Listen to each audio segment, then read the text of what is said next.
Hello, this lesson is about bias of a statistic.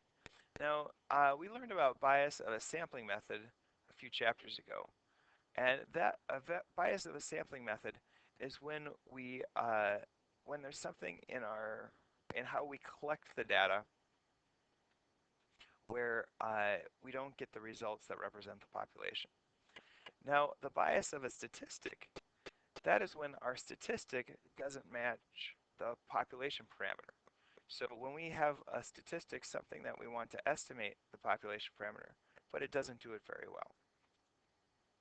Now, an unbiased statistic or unbiased estimator is a statistic used to estimate a parameter.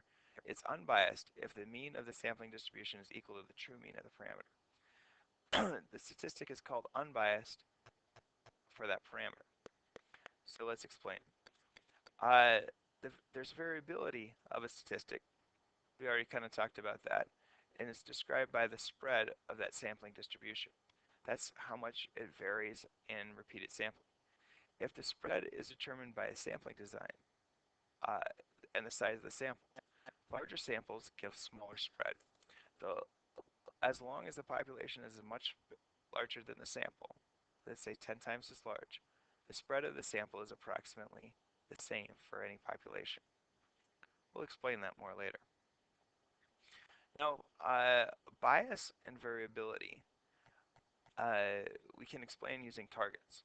So say if I'm shooting at this target, there, these are not very variable. They don't vary very, all that much, but it has a high bias. It's not hitting the target that we want it to hit. Over here we have a very low bias. It's kind of centered around the middle, but there's a lot of variability. They're, they're not very accurate. High bias and high variability means they're not hitting where they want to hit, and they're not very close together. The ideal situation is we want very low bias and very low variability, so all of our data is really clumped together right around where we want it to be. Properly chosen statistics computed from random samples of sufficient size have a low bias and low variability.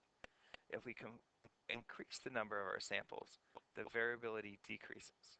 So if we want data that's close together for our sampling distribution, we just have to increase the amount of values that we take in. And that's it.